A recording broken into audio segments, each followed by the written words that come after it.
बच्चों, आप सभी को मेरा नमस्कार। मैं हूँ संगीता कक्कड़, हिंदी अध्यापिका, भवन विद्यालय चंडीगढ़ से। आशा करती हूँ आप सब अच्छे होंगे।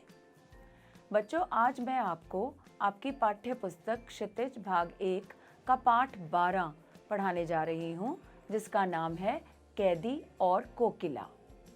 ये माखनलाल चतुर्वेदी द्वारा लिखित एक कविता है। माखनलाल चतुर्वेदी हिंदी साहित्य के छायावादी कवियों में प्रमुख हैं। हिम किरीटनी, साहित्य देवता, हिम तरंगिनी, वेणु लो गूंजे धरा उनकी प्रमुख कृतियां हैं। उन्हें पद्म भूषण एवं साहित्य अकादमी पुरस्कार से सम्मानित किया गया है। आइए अब इस कविता की पृष्ठभूमि के बारे में जानते हैं। ये कविता उन्होंने तब लिखी थी जब अंग्रेजी सरकार ने उन्हें जेल में बंद कर रखा था। जैसा कि आप सब जानते हैं कि हमने अंग्रेज़ों से आज़ादी बहुत कठिनाई से पाई है, और ये भी कि अनेक देशवासियों ने अंग्रेज़ों द्वारा किए जा रहे अत्याचारों का विरोध किया और जेलों में अनेक यातनाओं को सहन भी किया। भारतीय स्वतंत्रता को लेकर देश में हो रही उथल-पुथल को अपना स्वर देकर भारतीय कवियों ने साहित्य के क्षेत्र में अपने दायित्व को निभाया है। उन दिनों अभिव्यक्ति की स्वतंत्रता नहीं थी। अंग्रेज भारतीयों की किताबों को छीन लेते थे, उनके लेखों को फाड़ देते थे तथा 400 से अधिक पुस्तकें अंग्रेजों ने जब्त कर ली थी। इसलिए कवि और लेखकों ने प्रतीकों का सहारा लिया और इसके माध्यम से कवि अपने विचारों को जन जन तक पहुंचाते रहे। माखनलाल चतुर्वेदी जी ने भी यही किया। उनकी रचनाएं राष्ट्रीय भावना से युक्त होती थी। उनमें स्वतंत्रता की चेतना के साथ देश के लिए त्याग और बलिदान की भावना मिलती है। इसीलिए उन्हें एक भारतीय आत्मा कहा जाता है। गणेश शंकर विद्यार्थी की देशभक्ति ने इन पर बहुत प्रभाव डाला था। उन्होंने अपने पत्र और लेखों के द्वारा ब्रिटिश सरकार के शासन का खूब विरोध किया। इनकी विद्रोहात्मक लेखनी से ब्रिटिश शासन घबरा गया और 1921, 1922 और 1927 में राजद्रोह के अभियोग में इन्हें कारावास भेजता रहा। माखनलाल चतुर्वेदी जी ने अनेक प्रतीकों का प्रयोग करते हुए कविताएं लिखी हैं। कभी फूल के माध्यम से अपनी देशभक्ति को प्रकट किया, तो कभी कोयल के माध्यम से अपने ऊपर हो रहे अत्याचारों को इन्होंने प्रकट किया। फूल के माध्यम से उनकी बहुत ही प्रसिद्ध कविता है, चाह नहीं सुरबालाओं के गहनों में गूंथा जाऊं, चाह नहीं प्रेमी माला में बिध प्यारी को ललचाऊं, मुझे तोड़ लेना बनमाली, उस पथ पर देना तुम फेंक, मातृभूमि पर शीश चढ़ाने, जिस पथ जाएं वीर अनेक। बच्चों, आपकी पुस्तक में संकलित कविता कैदी और कोयल में उन्होंने एक कोयल के माध्यम से अपनी पीड़ा व्यक्त की है। कैदी के अकेलेपन और अंग्रेजी शासन के दुर्व्यवहार और यातनाओं को कवि ने एक कोकिल को संबोधित करके व्यक्त किया है। ये कविता उनकी पुस्तक हिम किरीटनी में से ली गई है। कवि जेल में बंद हैं और उन्हें अनेक प्रकार की यातनाओं को झेलना पड़ रहा है। ऐसे में एक बार रात के समय एक कोयल आकर जेल की दीवार पर बैठ जाती है और जोर जोर से चिल्लाने लगती है। रात के समय एक पक्षी का इस प्रकार चिल्लाना उन्हें चकित कर देता है, क्योंकि पक्षी तो रात के समय अपने घोंसलों में आराम करते हैं, इस तरह से कभी नहीं चिल्लाते। तो इसी कोयल पर उन्होंने ये कविता लिखी है। तो चलिए इस कविता को पढ़ते हैं। क्या गाती हो, क्यों रह जाती हो, कोकिल बोलो तो। क्या लाती हो, संदेशा किसका है, कोकिल बोलो तो। ऊंची काली दीवारों के घेरे में, डाकू चोरों बटमारों के डेरे में, जीने को देते नहीं पेट भर खाना, मरने भी देते नहीं तड़प रह जाना। जीवन पर अब दिन रात कड़ा पहरा है, शासन है या तम का प्रभाव गहरा है। हिमकर निराश कर चला रात भी काली, इस समय कालिमा मई जगी क्यों आली। क्यों हुक पड़ी वेदना बोझ वाली सी, कोकिल बोलो तो। क्या लूटा मृदुल वैभव की रखवाली सी, कोकिल बोलो तो। क्या हुई बावली अर्धरात्रि को चीखी, कोकिल बोलो तो। किस दावा नल की ज्वालाएं हैं दीखी, कोकिल बोलो तो। क्या देख न सकती जंजीरों का गहना, हथकड़ियां क्यों ये ब्रिटिश राज का गहना। कोलू का चर्रक चूं जीवन की तान, गिट्टी पर अंगुलियों ने लिखे गान।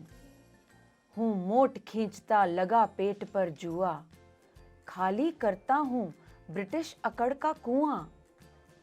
दिन में करुणा क्यों जगे रुलाने वाली, इसलिए रात में गजब ढा रही आली। इस शांत समय में अंधकार को बेद रो रही क्यों हो, कोकिल बोलो तो। चुपचाप मधुर विद्रोह बीज इस भांति बो रही क्यों हो, कोकिल बोलो तो। काली तू रजनी भी काली, शासन की करनी भी काली।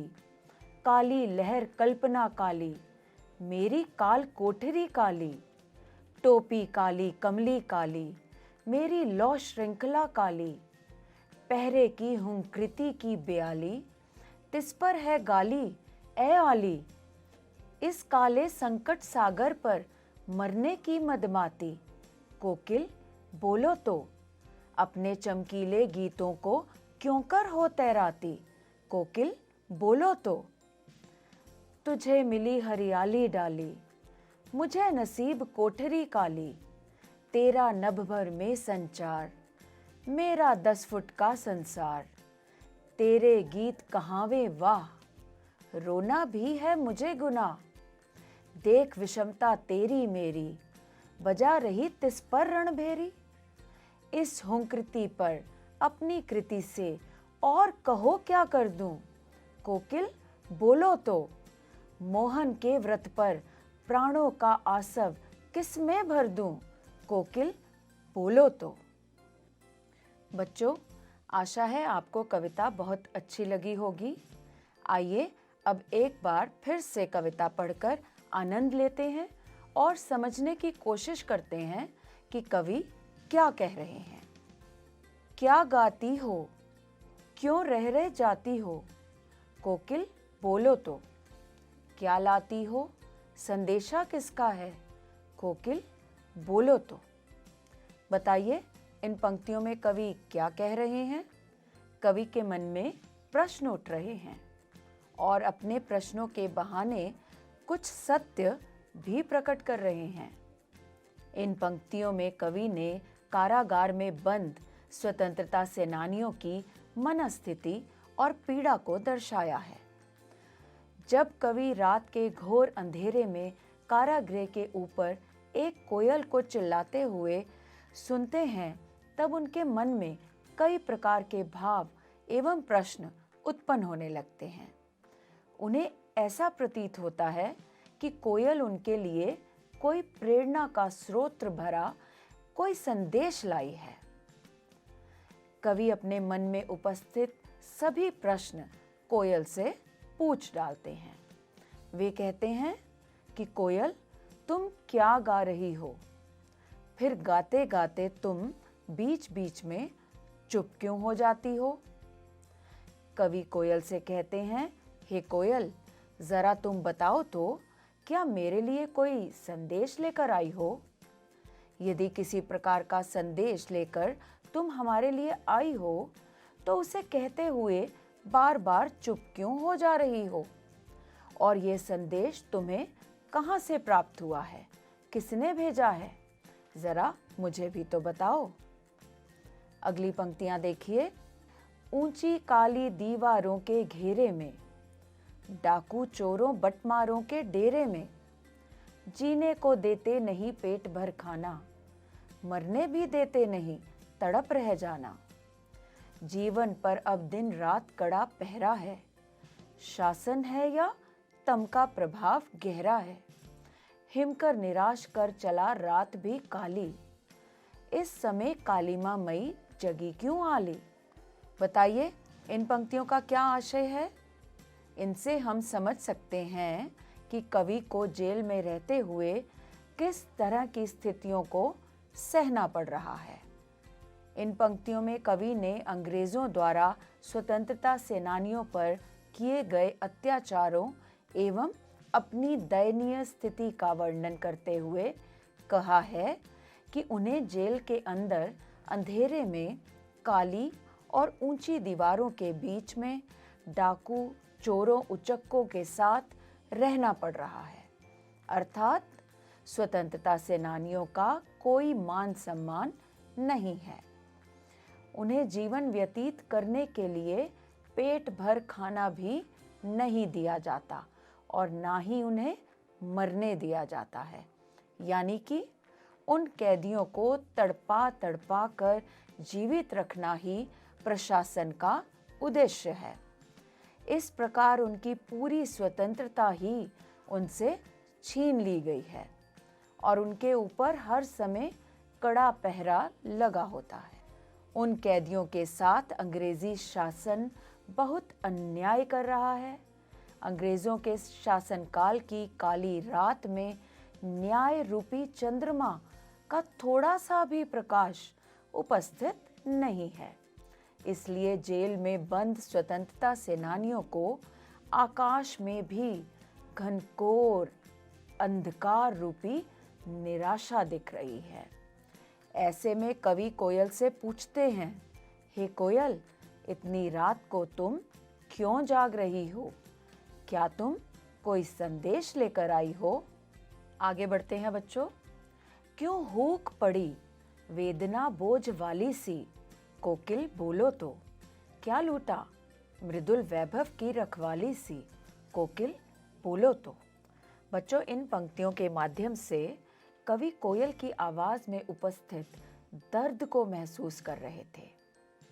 इसीलिए कवि कोयल से पूछ रहे हैं, कोयल तुम बताओ कि तुम्हारा क्या लुट गया है जो तुम्हारे गले से वेदना अर्थात दर्द भरी हूक सुनाई दे रही है। कोयल तो अपनी सबसे मीठी एवं सुरीली आवाज के लिए सभी जगह विख्यात है, जिसे गाते हुए सुनकर कोई भी मनुष्य कहीं भी प्रसन्न हो जाता है। लेकिन जेल में बंद कवि को कोयल की आवाज ना ही सुरीली और ना ही मीठी लगी, बल्कि उसे कोयल की आवाज में वेदना और दुख की अनुभूति हुई। इसीलिए वह व्याकुल हो गए और कोयल से बार बार प्रश्न पूछने लगे कि बताओ कोयल, तुम्हारे ऊपर क्या विपदा आई है? आगे चलते हैं। क्या हुई बावली अर्धरात्रि को चीखी, कोकिल बोलो तो किस दावा नल की ज्वालाएं हैं दीखी, कोकिल बोलो तो। इन पंक्तियों में कवि क्या कह रहे हैं बच्चों? उन्हें जेल में कोयल का इस प्रकार आधी रात के अंधकार में चीखना बड़ा ही अस्वाभाविक लग रहा है।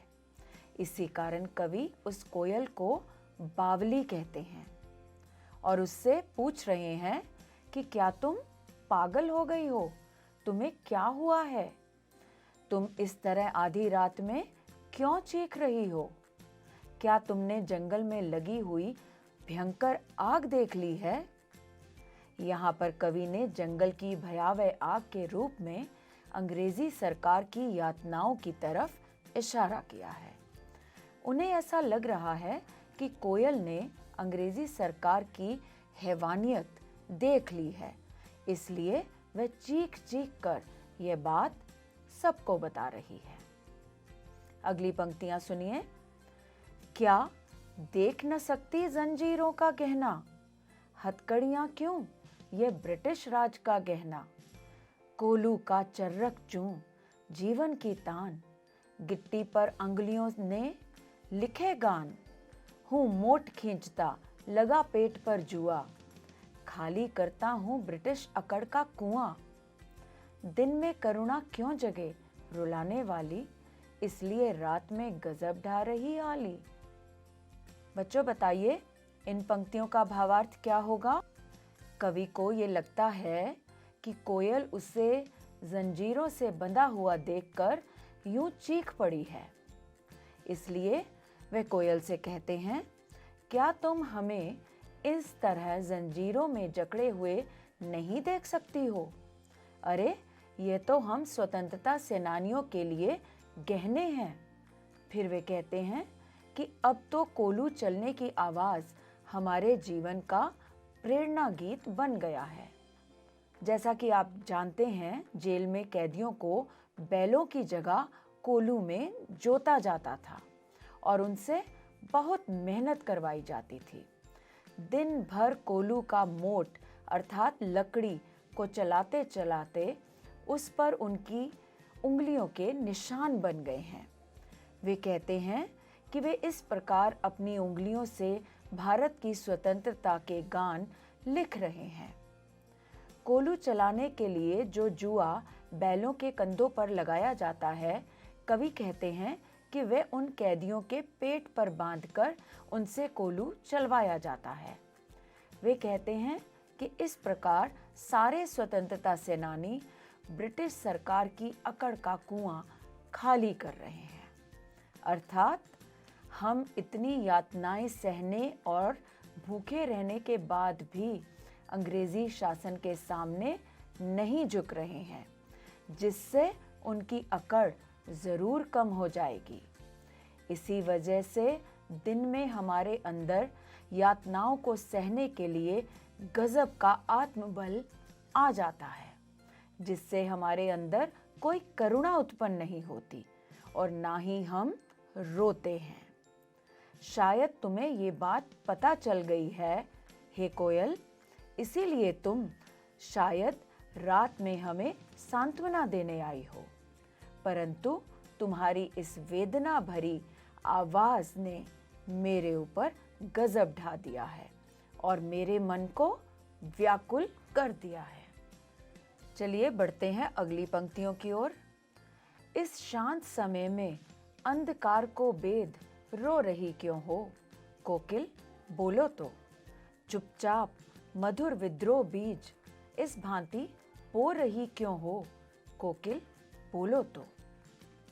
बच्चों, आगे कवि कोयल से कहता है कि इस आधी रात्रि के समय में जब चारों ओर शांत वातावरण है, तुम इस अंधेरे और शांति को चीरते हुए इस तरह क्यों रो रही हो।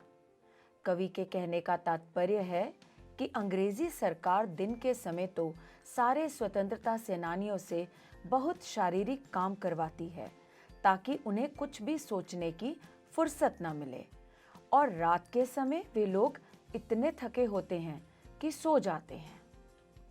तो वे कहते हैं कि कोयल बोलो तो, इस समय शोर मचाकर क्या तुम हम सबको जगाना चाहती हो कि हम जाग जाएं और अंग्रेजी सरकार के खिलाफ विद्रोह की योजनाएं बनाएं?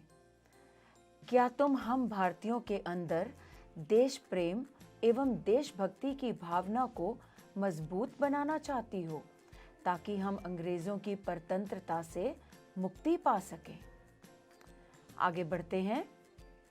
काली तू रजनी भी काली, शासन की करनी भी काली, काली लहर कल्पना काली, मेरी काल कोठरी काली, टोपी काली कमली काली, मेरी लौ श्रृंखला काली, पहरे की हूं कृति की बयाली, तिस पर है गाली ए आली।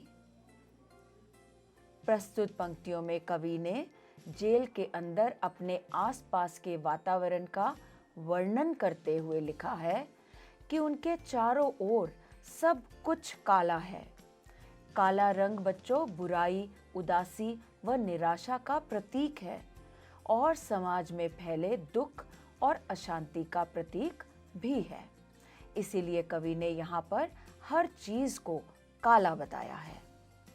कवि कह रहा है कि कोयल तो खुद काली है, ये रात भी घोर काली है और ठीक इसी तरह अंग्रेजी सरकार द्वारा की जाने वाली सारी करतूतें भी काली हैं और जेल की काली चार दीवारी में चलने वाली हवा भी काली है। मैंने जो टोपी पहनी हुई है वह भी काली है और जो कंबल मैं ओढ़ता हूँ वह भी काला है। मेरी लोहे की जंजीरें भी काली हैं और इन सब की वजह से मेरे अंदर आने वाली कल्पनाएं भी काली हो गई हैं। हमें इतनी यातनाओं को सहना पड़ता है और हमारे ऊपर सांप की भांति दिन भर नजर रखने वाले पहरेदारों की हुंकार अर्थात गाली भी सुननी पड़ती है। अगली पंक्तियां हैं, इस काले संकट सागर पर मरने की मदमाती कोकिल बोलो तो, अपने चमकीले गीतों को क्यों कर हो तैराती, कोकिल बोलो तो। बच्चों, इन पंक्तियों में कवि ये समझ नहीं पा रहा है कि कोयल स्वतंत्र होने के बाद भी इस अंधेरी आधी रात में कारागार के ऊपर मंडराकर अपनी मधुर आवाज में गीत क्यों गा रही है। क्या वह इस संकट में खुद को इसलिए ले आई है कि उसने मरने की ठान ली है? ऐसा करने से क्या लाभ है? इसलिए वह कैदी कोयल से पूछ रहा है, हे कोयल, बताओ तुम क्यों इस विपरीत परिस्थिति में आजादी की भावना जगाने वाले गीत गा रही हो।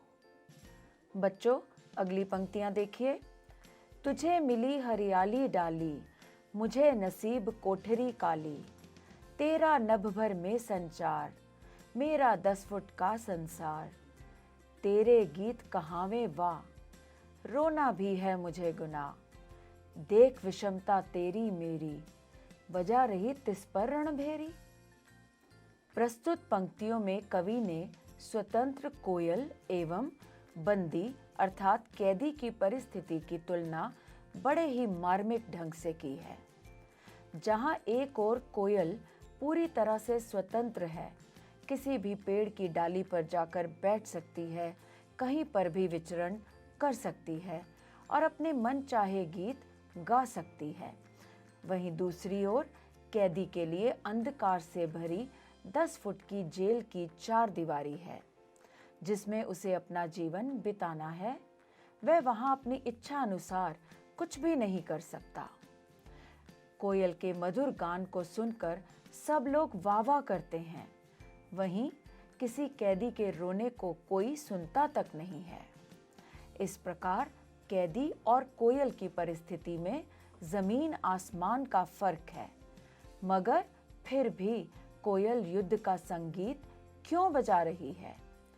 कैदी कोयल से जानना चाहता है कि आखिर कोयल के इस तरह रहस्यमय ढंग से गाने का क्या मतलब है। कविता की अंतिम पंक्तियां हैं, इस हुंकृति पर अपनी कृति से और कहो क्या कर दूं, कोकिल बोलो तो, मोहन के व्रत पर प्राणों का आसव किसमें भर दूं, कोकिल बोलो तो। इन पंक्तियों में कवि ने कोयल और कैदी दोनों के अंदर स्वतंत्रता की प्रबल भावना को दिखाया है। जहां कोयल अपने जोशीले गान से देशवासियों में विद्रोह को जागृत कर रही है, वहीं कैदी स्वतंत्रता के लिए लगातार अंग्रेजी सरकार की यातनाएं सहन कर रहा है। इसीलिए कवि ने यहाँ कोयल की आवाज को कैदी के लिए आजादी का संदेश बताया है, जिसे सुनकर कैदी कुछ भी करने के लिए तैयार हो सकता है। इसलिए इन पंक्तियों में कैदी कोयल से पूछ रहा है कि हे कोयल, मुझे बता कि मैं गांधी जी द्वारा चलाए जा रहे इस स्वतंत्रता संग्राम में किस तरह अपने प्राण झोंक दूं। मैं तुम्हारे संगीत को सुनकर अपनी रचनाओं के द्वारा क्रांति की ज्वाला भड़काने वाली अग्नि तो पैदा कर रहा हूं, लेकिन तुम मुझे बताओ कि मैं देश की आज़ादी के लिए और क्या कर सकता हूं। तो बच्चों, इस कविता में माखनलाल चतुर्वेदी जी ने हमें स्वतंत्रता सेनानियों के संघर्षों से परिचित करवाया है कि कैसे उन लोगों ने अपना सर्वस्व देश पर न्योछावर कर स्वतंत्रता हासिल की है।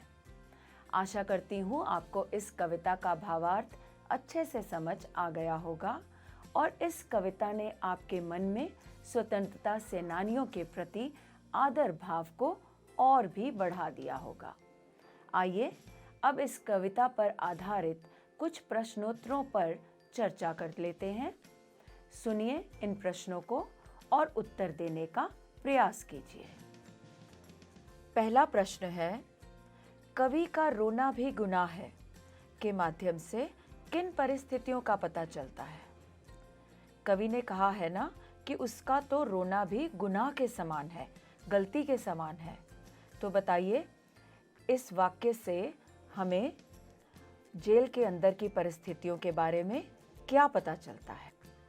बच्चों, कवि का रोना भी गुनाह है से पता चलता है कि तत्कालीन परतंत्र भारत में स्वाधीनता सेनानियों और क्रांतिकारियों पर बहुत अत्याचार किए जाते थे। उन्हें आपस में मिलने भी नहीं दिया जाता था। उन्हें चोरों लुटेरों के साथ एक ही काल कोठरी में बंदी बनाकर रखा जाता था।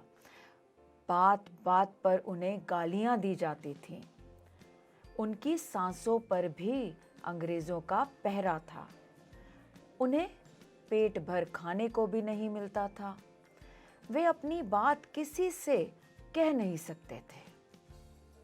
तो इस तरह की परिस्थितियां उस समय थीं। बढ़ते हैं अगले प्रश्न की ओर। आपके विचार से स्वतंत्रता सेनानियों और अपराधियों के साथ एक सा व्यवहार क्यों किया जाता होगा? बताइए, सोचकर उत्तर बताइए। ब्रिटिश सरकार स्वतंत्रता सेनानियों तथा अपराधियों में कोई अंतर नहीं समझती थी। ब्रिटिश सरकार ने भारतीयों के अधिकार छीन लिए थे। अतः अपने अधिकारों की प्राप्ति और भारतवासियों को आज़ादी दिलाने के लिए स्वतंत्रता सेनानियों ने बहुत संघर्ष किया। भारतीयों पर अपना वर्चस्व कायम रखने तथा स्वतंत्रता सेनानियों के मनोबल को तोड़ने के लिए अंग्रेजी सरकार स्वतंत्रता प्रेमियों तथा अपराधियों को एक साथ रखती थी और उनके साथ एक सा व्यवहार करती थी। चलिए अगला प्रश्न सुनिए। देख विषमता तेरी मेरी, इस पंक्ति में किस विषमता की ओर संकेत किया गया है? बताइए तो। देख विषमता तेरी मेरी के माध्यम से कवि और कोयल के बीच अंतर को स्पष्ट किया गया है। कोयल खुले आसमान में उड़ रही है, हरे भरे पेड़ों की डालियों पर भी उड़ती फिर रही है, और कवि 10 फुट की कोठरी में कैदी जीवन बिता रहा है। गीत गाने पर कोयल को प्रशंसा मिलती है, पर कवि का तो रोना भी गुनाह माना जाता है। कवि का जीवन तो उस काल कोठरी में ही सिमट गया है। बच्चों, अगला प्रश्न है, कवि ने कोयल को मरने के लिए मदमाती कहा है। इसका आशय समझाइए। बताइए क्या आशय होगा इसका? कवि ने कोयल को मरने के लिए मदमाती कहा है। इसका आशय है कि पराधीन भारत में अंग्रेजों ने अपने बर्बरतापूर्ण और अमानवीय व्यवहार से तो अत्याचार की सारी सीमाएं पार कर दी थीं। स्वतंत्रता के लिए आवाज उठाने वालों को वे हर तरीके से कुचल देते थे। उनका विरोध करना स्वयं को मारने से कम नहीं था। ऐसे में कोयल द्वारा स्वतंत्रता के गीत गाकर भारतीयों में देश प्रेम जगाने की कोशिश करना मरने के ही समान है। इसीलिए कवि ने कहा है कि तुम मरने पर मादा क्यों हो। तो बच्चों, यहाँ पर हमारा ये स्वतंत्रता के रंग से भरा जोशपूर्ण पाठ पूरा होता है। आप इसे फिर से पढ़िए और आपको मैं 2 कार्य भी बता रही हूँ, उन्हें भी करिए।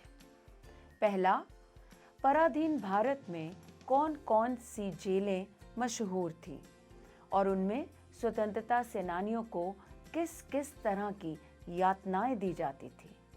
इस बारे में जानकारी प्राप्त करके जेलों एवं स्वतंत्रता सेनानियों के नामों की एक सूची आपको बनानी है। दूसरा कार्य, आज स्वतंत्र भारत की जेलों में बहुत से परिवर्तन हो चुके हैं। अपराधियों को सुधार कर हृदय परिवर्तन के लिए प्रेरित किया जाता है। आप पता लगाइए कि इस दिशा में कौन कौन से कार्यक्रम चल रहे हैं। तो चलिए, पाठ समाप्त होता है। मैं चलती हूँ। नमस्कार।